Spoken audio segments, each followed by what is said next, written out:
Once again mga kaibigan, magandang araw sa inyong lahat. Today is ang ibabahagi ko is ang tamang pag-set ng ignition timing ng ating makina ng multicab na F6A rear engine gamit ang tools na timing light. Ito. Ang standard ignition timing nga pala nitong makina na F6A is 7 degree before top dead center. So makikita natin sa butas ng wheel housing. Ayan. Kung makikita natin yan, itong wheel housing ito, meron yung guhit.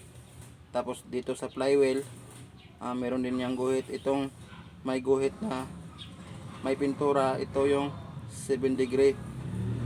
Tapos ito namang guhit na ito yung 5 degree. May number din yan na 5.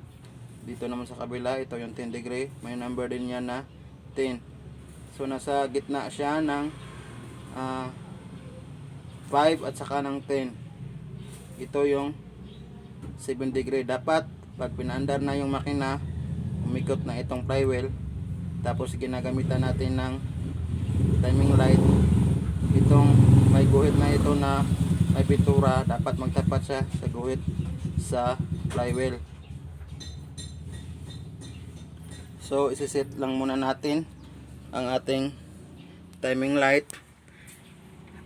Sa paggamit nga pala nitong timing light mga kaibigan, itong connector na ito na kulay pula, yung clamp, is ilalagay lang natin sa positive, at saka itong kulay itim na clamp, ayan, ilalagay lang natin sa negative, at itong trigger nya, ayan, kung nakikita nyo may arrow yan, ilalagay lang natin sa tension wire na nakatapat sa spark plug number 1. So ikakabit ko muna itong una mga kaibigan. So sa paglagay nito, dapat itong arrow na ito is nakaturo papunta sa spark plug. So ayan, kung titingnan nyo, ayan, yung arrow dapat nakaturo papunta sa spark plug. Tapos ikakabit ko lang muna ito. So ayan, nakabit ko na.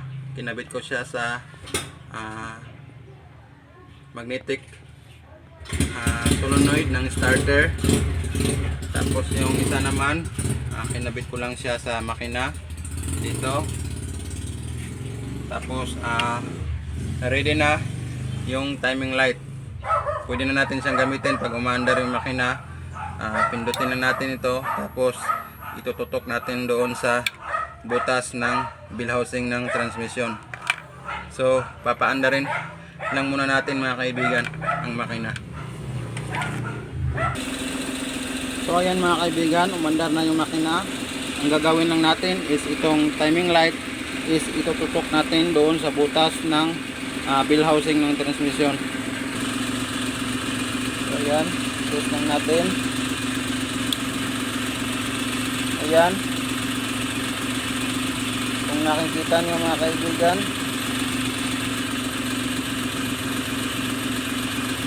hindi masyadong makita sa video.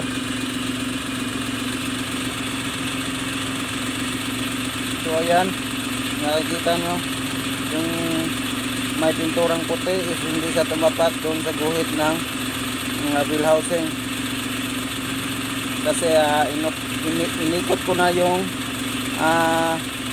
distributor, kaya hindi siya nagtapat.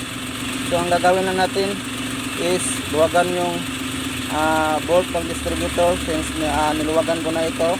Tapos ikutin lang natin yung distributor, tapos tingnan natin ulit kung magtatapat ba itong guhit ng wheel housing at saka ng guhit na may pintura sa flywheel. So ikutin ko lang muna ang distributor. So ayan yung distributor mga kaibigan. Ang gagawin lang natin dyan is iikutin natin yan dahil since niluwagan ko na yung bolt ng distributor, pwede na natin yang ikutin. Ikutin ko lang muna.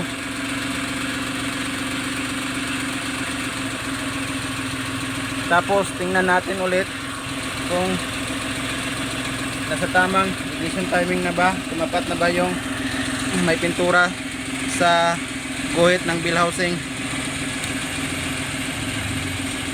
So ayan, nakikita nyo sumubra naman siya. So ibalik lang natin ng konti.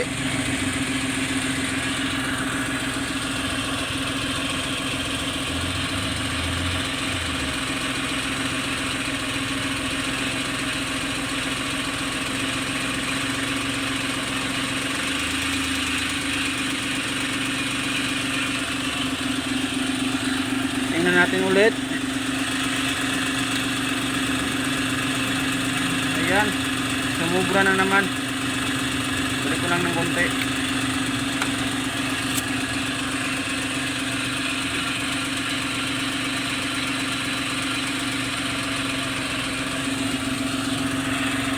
Tingnan natin ulit.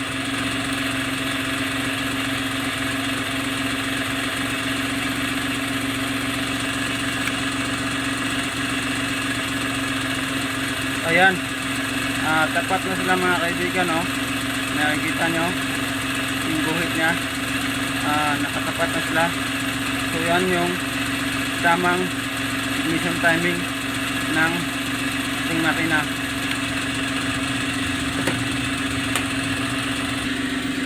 So hinigpitan ko na yung bolt ng distributor.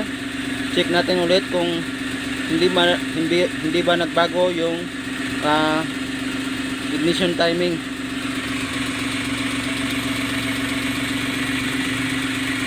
So ayan mga kaibigan, nakatapat na silang dalawa, yung sa guhit ng bill housing ng transmission at saka yung may pintura na guhit sa flywheel. Nakatapat na silang dalawa. So yan yung standard ignition timing ng multi-cap na F6A ang makina. So yan lang mga kaibigan. Sana may natutunan kayo sa video na ito, at sana mag-subscribe kayo sa channel ko at pindutin ang notification bell para updated kayo sa bagong video na i-upload ko. Maraming salamat and God bless po sa inyong lahat.